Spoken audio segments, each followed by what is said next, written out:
sur le El Petit Monumento Phénomène Fingontra depuis Libreville au Gabon. Alors, j'ai fait cette vidéo pour dire à mon ami et frère, vraiment chapeau. Cela a peut-être dû prendre le temps, mais il était important que tu puisses dire et expliquer la vérité. Mesdames et messieurs, je voudrais faire savoir, pas seulement à mes lampadaires, mais à vous qui me combattez, à vous qui vous battez pour déstabiliser au quotidien, comme quoi, je ne sais pour quelle raison, j'ai toujours été celui-là que injustement on condamne, on juge, on accuse et autres. J'avais dû prendre la résolution comme quoi que je ne devrais plus me justifier pour quoi que ce soit. Parce qu'à un moment donné, ceci embêtait déjà, déstabilisait ma famille et tout. J'ai toujours été celui-là qu'on accuse à tort et tout. Bon, je comprends qu'aujourd'hui le game a changé. Et qu'il y a certaines personnes pour faire vivre les pages. Certaines personnes qui se passent pour blogueurs ou blogueuses. Pour faire vivre les pages, essaient de trouver des sujets ou bien des commentaires. Ou essaient de fabriquer des histoires autour de Fingon que je suis. Pour placer les produits. C'est bien beau.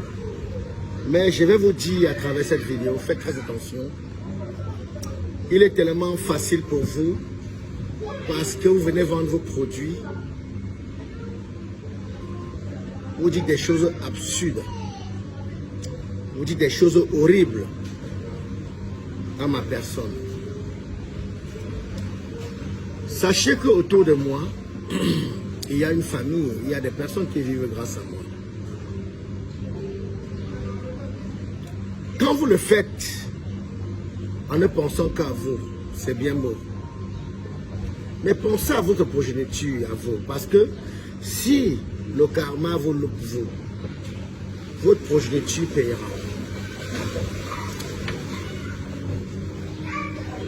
Il y a une période comme quoi où c'est chacun qui disait, je fais partie de ceux-là qui promettent et n'assument pas. Je ne sais à qui j'ai déjà promis. Je ne sais où j'ai promis. Il y a eu mon fiston là qui a fait une sortie, peut-être pour booster sa page. Un fiston que j'aime tellement, que j'apprécie d'ailleurs. J'avais promis au deuil de X, un deuil où il était entre les cuisses de sa maman. Les gens n'ont pas cherché à savoir si c'est vrai. Se sont déversés sur moi et ont tout dit. Là-bas, c'est autre chose. J'ai apprécié la sortie de mon frère dans les condoms. Cela a dû peut-être prendre du temps, mais la vérité, en effet, c'est un plat qui se mange à froid. Je vais vous parler, en effet, de la personne de Longueuil. C'est quelqu'un pour qui j'ai beaucoup de respect. Que pour moi n'est pas considéré seulement comme un artiste ou quoi, mais c'est un frère. Parce que s'il y a quelqu'un où il y a eu ceux-là qui m'ont fait rêver, l'Occident, il en fait partie. Et d'ailleurs, c'est l'une des rares personnes qu'à un moment donné, malgré ses problèmes, m'avait appelé et me dit, gars, est-ce que tu sais qu'il est temps que tu puisses faire des tournées européennes? Et par la suite, avait envoyé une lettre d'invitation. À titre de rappel, une lettre d'invitation n'est pas synonyme de visa. Que de par la lettre d'invitation, j'ai dû user de mes relations pour que nous puissions obtenir un visa pour notre premier spectacle en Europe, que nous n'avons pas eu un cachet. On n'a pas eu de cachet. Mais ça ne nous a pas dérangé parce que le plus important pour nous, c'était de découvrir. Mais ceci n'a pas empêché, comme quoi, que nous puissions saisir les opportunités. Mais,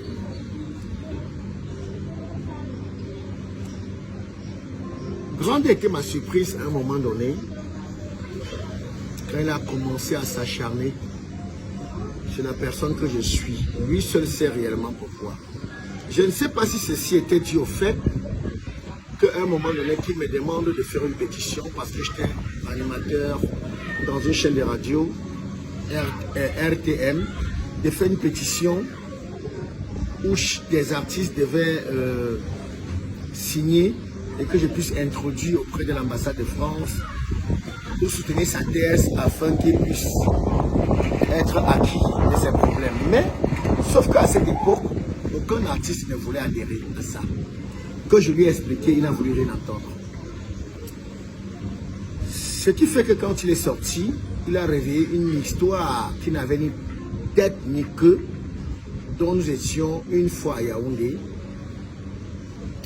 où il était dans ma voiture, il a pris sa chaîne, mettre dans ma boîte à gants. On a fini ce qu'on avait fait à Yaoundé, sans toutefois m'informer comme quoi que la chaîne était dans sa boîte à gants. Quand on finit, je le dépose à son hôtel, en soirée, parce que cette voiture, je l'avais perdue. Elle était arrivée au Cameroun, elle n'avait même pas fait 3 mois.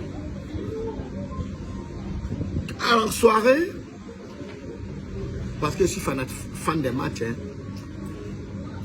avant mon coucher, il y avait un derby. Donc, France, il y avait un derby dont, tu vois, c'est le mot que je te dis là. Tu as vu, non? Par rapport à ce que tu as dit là. Il y avait un derby espagnol, donc FC Barcelone, Real de Madrid. Et moi, je suis fanatique du beau football. Moi, j'aimais tellement le FC Barcelone parce que Samuel Eto'o était au FC Barcelone. Mais ce jour, le Real a battu le FC Barcelone. Ça m'a traumatisé. Je suis allé dormir plus tôt que prévu. Maintenant, mon petit, un de mes petits à cette époque, qui s'appelle Gabonais, avec bien dosé, parce qu'il s'appelle aussi bien dosé. Hein? À cette époque, il s'appelait Tchafa. C'est mon fiston. Avec, je suis toujours partout. Avec qui j'ai fait grippe en vieille et autres. Ils ont décidé de faire une sortie. Ils sont sortis jusqu'à une certaine heure où Gabonais a laissé bien doser dans un cabaret pour aller chez sa copine.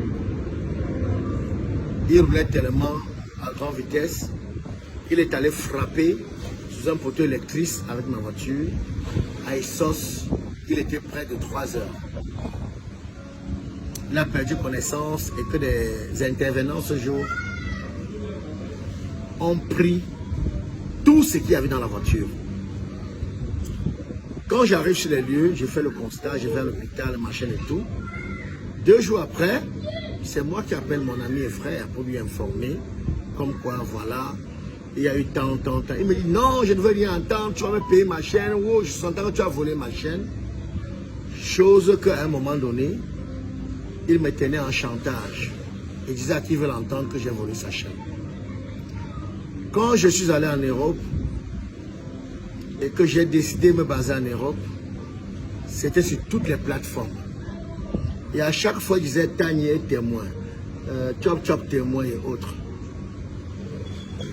Je l'ai appelé de l'Europe. Je lui ai dit, est-ce que personnellement, nous n'avons pas un problème que tu ne voudrais pas me dire? Il me dit, je ne vais pas te prendre. Il dit, ok, j'arrive au Cameroun tel jour. Moi, j'arrive au Cameroun. Je l'ai cherché jusqu'à ce que je l'ai retrouvé. Je lui ai dit, je n'ai rien à voir avec cette histoire. Même si cette chaîne coûtait des milliards, peut-être à une certaine époque, je n'avais pas des capacités ou des possibilités à m'offrir une chaîne de cette valeur. Maintenant, pour le dégât que tu as fait, qu'est-ce que je peux faire pour que tu arranges ça? Il me dit, donne-moi 500 000. 500 000. J'ai réuni 500 000. On s'est retrouvé chez un ami commun, Gilles le pétrolier. Davis Mamboki était là autour d'un buffet où il a perçu les 500 000 On a fait des vidéos où il a dit vraiment, le diable veut nous séparer et tout. Il a perçu 500 000 francs parce que je lui ai dit, laisse-moi tranquille. Et par la suite, je lui ai proposé, ok, il faudrait que nous puissions saisir l'occasion pour organiser un événement. Est-ce que tu peux organiser? Il me dit non. Toi, fais-le. J'ai dit, bon, ok, je vais donc le faire, mais je te paye combien? On a arrêté une somme. Il me dit, vas-y, lance la promotion. J'ai engagé la promotion jusqu'à un certain moment donné. À 5 jours de l'événement, il me dit que la somme dont il a accepté là, c'est petit. Vu la réaction des gens, des personnes, et vu la manière dont les gens l'appellent partout, que je dois quadrupler. J'étais obligé de lui courir après, comme une copine que j'étais en train d'essayer de conquérir. Néanmoins, je l'ai retrouvé. Et la somme dont lui et moi on s'est entendu, je lui ai donné. Il a fait une décharge, et j'ai la décharge. On a fait une très belle soirée au cinéma Eden, où il m'a dit, je te pardonne, je m'en excuse, ma chaîne et tout. C'était terminé. Je suis à chaque fois surpris qu'il me persécute. Je suis à chaque fois impressionné qu'il essaie de me déstabiliser. Je ne sais pas si, personnellement, il a un autre problème qu'il n'a jamais voulu me dire. Je ne sais pas s'il y a autre chose qu'il me... Je ne sais pas s'il m'en veut au fait. Mais je voudrais, à travers cette vidéo, dire à mon frère et ami Simon, avec tout ce que j'ai fait pour toi, que je ne voudrais pas citer ici, avec tout ce que j'ai essayé d'apporter dans ta vie, dans ta carrière, quand tu étais en difficulté, si à travers tout cela, tu estimes que tu me réclames ou bien je te dois autre chose, appelle-moi, dis-le-moi. Je suis fatigué. Je suis fatigué d'être persécuté par toi. Je suis fatigué d'être extrêmement persécuté par toi. Je voudrais que tu saches une chose. Je ne me suis jamais mêlé de tes affaires. Mais il faudrait que tu sois en mesure de dire aux gens que celui dont tu estimes qu'aujourd'hui t'a torturé était ton ami, avec qui tu mangeais, qui venait à tes spectacles te faroter, et que la vidéo où on t'a fouetté, tu avais perçu l'argent. Je suis une personne dont je voulais taire le nom, et que tu as rempli la mission et que ça a mal tourné. Quand on décide de participer, quand on décide de travailler pour le diable, il faut assumer les conséquences. Maintenant, si aujourd'hui tu es en France, parce que tu avais pour interdiction d'atterrir sur le territoire français, vu tes problèmes, et que par Léa, tu as pu te retrouver en France, et que tu voudrais avoir des papiers de l'ONU, et que tu veux avoir ton asile, dis la vérité aux gens. Mon frère, arrête de faire croire aux Camerounais que tu aimes, que tu détestes le régime. Arrête de vouloir faire aux Camerounais que ce régime, tu détestes. Tu as mangé avec Koutez, tu mangeais avec tous les ministres. Tu étais avec Bankui. Le commandant Bankui ne faisait aucun événement sans que tu ne sois là. Tu étais avec Tabala matin, midi et soir. Ce n'est pas peut-être parce qu'aujourd'hui tu es en France et que tu veux l'asile que tu vas faire ce que tu fais là. Il y a ce qu'on appelle dans la vie le karma. Et le karma, il existe. Fais très attention. Bref, là n'est pas mon dada. En ce qui me concerne, laisse-moi tranquille. Laisse-moi tranquille. Je ne sais pas si c'est la petite personne que je suis qui te dérange, qui t'embête. Si tu as quelque chose à me réclamer, mon frère, dis-le-moi. Même ça coûte combien, je te donne. Je ne sais pas ce que toi, aujourd'hui, tu as que je n'ai pas. Parce que je doute fort que ce que tu peux avoir, je n'ai pas x4 ou x10. Gars, fais gaffe. J'ai des grands enfants aujourd'hui. Aujourd'hui, mes enfants sont sur Android. Si tu n'as pas une famille, tu ne respectes pas ta famille, tu ne respectes pas les enfants, ce n'est pas le cas chez moi. Arrête avec mon nom. Arrête. D'ailleurs, que cette chaîne que tu as dû mettre dans ma boîte à gants, elle ne t'appartenait pas. Elle appartenait à Fouillou Eric Gaëtan de Londres. Maintenant, si tu as une facture, malgré le fait que je l'ai payé, repayé, que tu estimes d'encore repayer, envoie-moi cette facture. Je paye, tu laisses mon nom tranquille. Finons notre travail, Ismaël, bien les choses à vous. Ciao.